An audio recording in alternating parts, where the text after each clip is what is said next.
Hello, everyone. Tonight, we are not talking about a normal war. We are talking about a genocide. It is happening right now, in front of our eyes. But the world is silent. In Sudan, a group called the RSF, also known as the Janjaweed, is doing very bad and violent things to innocent people. My guest tonight, Mr. Ali Dinar, the grandson of Sultan Ali Dinar, the last Sultan of Darfur. Together, we will try to understand what is really happening in Sudan. It is an honor to speak with you today. Thank you. Can you tell us about your family and Sultan Ali Dinar? Yeah, thank you for hosting me. I'm very pleased to speak about the family regarding the recent event in Darfur and in whole Sudan. And from here, I need to reach my voice to all the world that to help Darfur and help all the people in Sudan, especially during these previous days. The people in Sudan have been tortured and have been traded from their home and left without any kind of help. Even the aid that's coming from global organization cannot read them. So basically, when I speak about myself, I will say that I'm Sudanese. Uh, from my family inherit, I'm already ancestor from the Ali Dinar family, which is you can see from a lot of resource. Ali Dinar was the ruler of Darfur, and he was basically killed by the British Army in 1916. So Ali Dinar is my grandfather. In our family we have multiple family members because as the Sultan have multiple wives. This is comes from alignment of the tribe. If you are familiar with the tribe, and in the past all the sultans have to marry under religion, to marry from different tribe in order to expand and also to alignment with another tribe. So basically, my name is Ali Abdurrahman Hussein Abdurrahman Ali Dinar, and my family right now is in. We are out of Sudan, and not because of war, maybe because my work is demanding me to be here. But my family was forced to left Sudan because of war.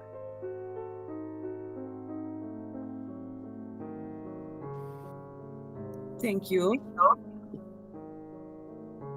In 1916, Sultan Ali Dinar supported the Ottoman Empire, not the British. Why did he make this choice? Actually, from the history that we heard it from the books, and also that I already heard it from my grandfather. Sultan al-Dinar was he was a trading man. He has a money. He have a lot of treasuries that all hold content, like in Africa and Arabic. Uh, the they make him sultan in 18, I think, 86. From starting from that day, Ali Dinar has been a ruler for the Darfur. You can say it was a country, separated country from Sudan that time. So basically, at that time, they was the religion was Islam, and they are we have he have multiple participation regarding the Islamic cultures, starting from the Kiswa that he was sent to Kaaba Musharrafa. This has been for 20 years. He was participating also with many religions, actual event there. And even the Abar Ali there in Saudi Arabia, they also he have rebuilt it there. Uh, for Ali Dinar to be with the Osmanian Empire, it was a choice of religion. Islamic, he have Islamic perspectives that he was to have they was two aligned in order to be with the British army or in order to be with the Islamic Osmanic. So he chose the Islamic Osmanic Empire.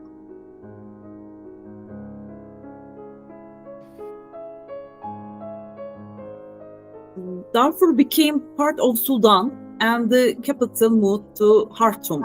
Do you think this was the start of Darfur's problems? No, basically, the problem with Darfur was before all that, because once the independence of Sudan from the I think from the Egyptian Turkian Empire. Uh, there was been a lot of rural came there, and they didn't like take care of that part of Sudan, especially Darfur. Darfur is like a big country with a lot of resources there. So basically, it was a target for not only in Sudan, from out of Sudan, they were targeting their resources here. Resources such as gold, uranium, even the animal fortune there. Also the Arabic blue, Samghal Arabi. It was also from one of the part of main resource that coming from Darfur, and also the eastern side of Sudan. So basically, when we say that it is the problem is coming from making the Khartoum the capital now. Khartoum, it was chosen by but all the part of the Sudan to be like the center of of Sudan, because this is before the separation of South Sudan.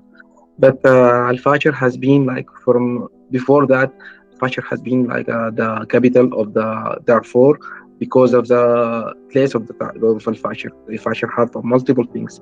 I remember 2013, Omar al-Bashir, the previous ruler of Sudan, he have like some kind of opening for the big mosque of Ali Dinar. He invited all the Ali Dinar member family. We was there to see it. And after that, we can say also the people of Darfur, they already kind people. They are you can see a farmer, you can see also like they doing the normal thing in the life, like and they are educated. But the most fortune and absurd behavior in their culture, they are too much polite and more Islamic. Even Khalawi, the Khalawi of Darfur was witnessed a lot of things regarding the like spreading the Islam there in that country, starting from there. So basically, to summarize it, like this is not the reason that Khartoum was the capital of Sudan that make the problem Fashir. And there are a lot of reasons that to make the Fashir there, including like diversity problem, fortune problem, and a lot of things. Okay. In Darfur, people talk about Arab and non Arab groups. Is this true or just a story to divide people? Actually, the border of Darfur, you can find multiple, Darfur have like surrounded by multiple countries. These countries you can find Tashad, you can find Libyan, you can find also uh, the Middle Africa. So most of these countries have an Arab tribe. Those Arab tribe are traveling from one place to another. So basically, you can find the Arabic person there, but human there. So basically, it is not like a place only for African. Even Ali Dinar, the alignment. This is before even my. I remember my grandfather was telling the story how the family of Ali Dinar was being created. Like we already like the family was ruling Darfur started from 14 even like 400 years. So basically, all the most like observed things there was only African uh, tribes there. Then after that, there some alignment came from the most probably they say from Tunis, and sometimes they say from coming from the north. They couldn't like determine the information exactly, but I have some of my family members who always puts posting a lot of information regarding of the family like history. So basically, to be specific about that, uh, even the family itself like contain of Arab and non-Arab. And now, right now, while I'm speaking, I have a lot of relative who is from father side, from mother side. We all have this kind of like mix, Arab and non-Arab. So basically, the problem is not about the like differentiation between the Arab and non-Arab, but the last government was targeting the non Arab people there. Yes, forcing them to leave from their own home because they want to spread all the Arab tribe there. So basically, this is what started all over, and sometimes it comes to like a normal problem because as I say, people of Darfur is a simple people. They they have a lot of farms. They have a lot of animals there. They are like raising them there, and after that they will come the Arab tribe like traveling from with their animals like cows and camels and all this stuff. They come and sit behind, like near to one farm, and after that, one of to an animal eat from the farmer place. Then they will start like normal problem. This problem is gonna like exaggerate and became like a tribe problem.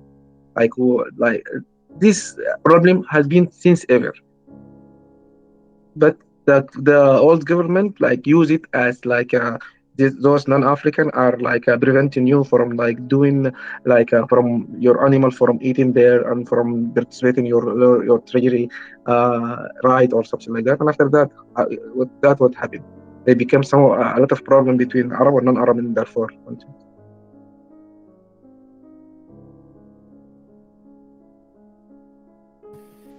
Thank you for the information. I'm curious about this. Is the RSF today the same group as the Janjaweed before? Yeah, they are the same, but now they become more than one tribe. They already like invaded the people mind, like, because they targeted you by a lot of things. They target you by money. They will say that we'll give you a lot of money if you participate with us. They sometimes they say that we will make the non-Arab there, all the black people there, go out from that place in order to like clean it, or even the people there, they've been like convicted by they are supporting the old, what was I was saying, Sudan, the Kazan people. So they are saying that those people are like supporting them. So this is the one of the reasons that they want to kill them. They have to kill them to like to win their cases. They have a lot of lies that fill up with this person. If you are want to, they want to recruit you. They will comes as money, or it remind me by the mafia style, money or you can die. There are a lot of people during this war that like starting from 2023, they was being forced to be with Janjaweed, even they're not already are not able to like to refuse it because they threat you. They will tell you that we kill your family and a lot of stuff. So basically, they are the same people that was Janjaweed. The old Janjaweed is still the same Janjaweed, but they are expanding their like not only in one tribe. They were most of the tribe, but they are in Darfur, and you can find them in many tribes, even around all around Sudan. Yeah, this is really fair. Why are the people or Darfur suffering the most in this new war? People of Darfur have been suffering since, as I told you, since the independence of Sudan, and they are like because the nature, as I told you, the nature of Darfur, the people, the kindness of the people of Darfur, the simple life that they are living there. They had been like accused by a lot of things. The previous government was forcing them to leave up all these all places, and there are some kind of also to be like also determine this specific reason, this discrimination between the black and white, like the African and non-African, as they want to make the upper hand for only Arab. So that's why the people therefore become like a victim in this place. And also let's also not like remember the, as I told you earlier, the fortune that Darfur had been habited by God is you can find gold there, you can find a lot of animal there, you can find multiple resources coming from Darfur. So the place itself is like a heaven. So basically, many people and many countries are like looking to any chance that to make a problem between the people of Darfur, even to fight each other. I'm particularly curious about this topic. Darfur has a lot of gold, but the people are still poor. Why does the gold not help them? They don't have the right material because, as I told you, the Bashir itself or the place that the gold is into, like has been like the conflict zone that every government will come and claim it. And right now, as I already watched the recent news, I think Janjaweed is trying out their best to collect or to control all the places that the gold are being discovered there. So basically, if the Fashir people or Darfur people have the ability and have the right tool to harvest their gold and they get the good support starting from the old government, they will have the ability to do the right thing about their fortune. They can do it and by the right way. They can educate themselves. They can do a lot of things in that country. As I told you, Al Fashir is a very beautiful place. Every place in East Sudan and every place in Sudan is very beautiful, but we didn't have the right government to get use for the right use for the resources that we have it there, especially in Darfur. They always occupied them by wars, conflict, uh, a lot of things. I think you already didn't you didn't hear the people of war didn't hear about the problem of Sudan until recently, but the war in Darfur was starting a long time ago. A lot of military parted from people of Darfur themselves. They was fighting about to at least to make a fair living for the people of Bashir and people of Darfur, because they don't have the right hospitals. They don't have the right schools. All this stuff. I understand. I'm so sad. Um, Years ago, the world said, "Save Darfur." Now the world is silent. Why do you think this is happening? Because, as I told you, most of the people didn't realize the main problem regarding Darfur. They were thinking that it's like an internal problem, like between one tribe and each other. But they didn't see the full picture until they see the Janjaweed posting all their video, like torture. I can, you can see a lot of video, one woman, like one mother, holding her child because they don't want to kill her, and the child itself, they don't understand why this person is like threatening her. And that guy also, he was saying goodbye to his son from the by telephone, because he know that he will be killed after the invasion of Al Fashir. So people didn't know about that until recently. Many people speak about that more and more, starting, I told you, from like to 19 26, sort of from that time. A lot of things happened to Darfur. A lot of a global organization was being there in Darfur to save the people of Darfur by supplying them by water and by food and all this stuff. We was calling the world from all time, but the world was not listening to us. And as you said, there are a lot of conflicts in the world. You can see the Palestinian with Israel, but no one was focusing on the Sudan itself, because maybe if you didn't they I'm saying ironic, they didn't care about us until now, after they see a lot of one more than 1,000 people was being killed by Janjaweed. Now the world it was watching, and we hope our message will gonna like all over the world, to make the people see what exactly happening to people of Darfur from the Janjaweed and all the gravy countries that they want the peace for Sudan over Sudan. They want Sudan to be split in order to harvest all the resources for Sudan. They don't want us to be like a stable, developing country. All this stuff they don't want it. Okay. What do you think in the best solution? Should Darfur stay part of Sudan or become independent?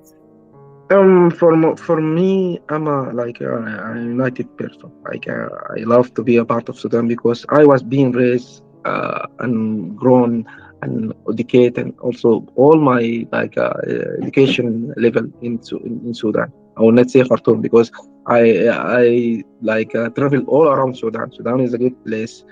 We was good when we was all apart, before the separation of South Sudan.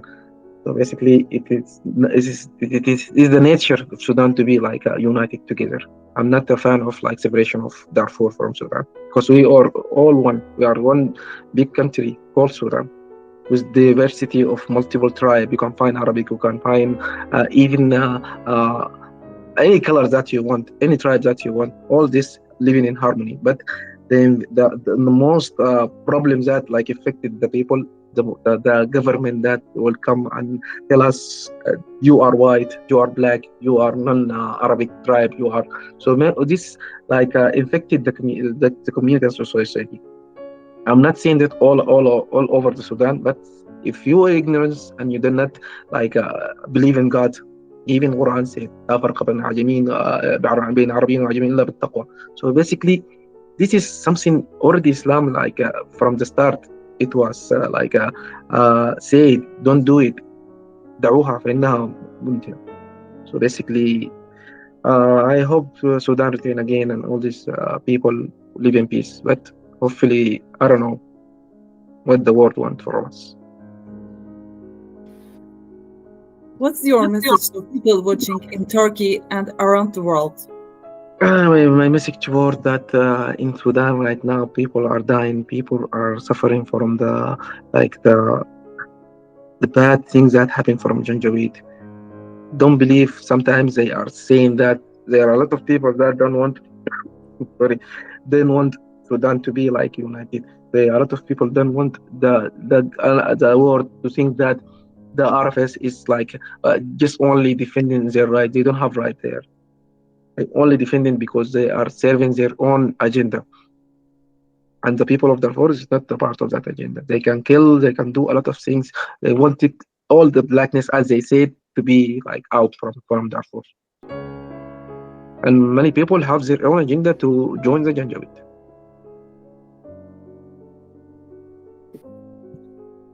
Thank you for being my guest.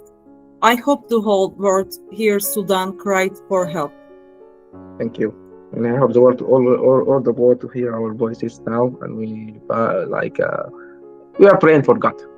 Uh, People have to always pray for God for making peace, and also to support our right now the army who's fighting to our in our cases to defeat the Janjaweed.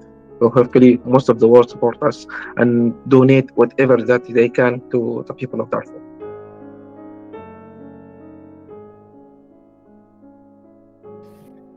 Inshallah. Thank you for listening. Today we talk about the war in Sudan. It is very sad. We hope the people of Sudan can live in peace again soon. Let's all pray for peace, love, and hope. See you in the next video.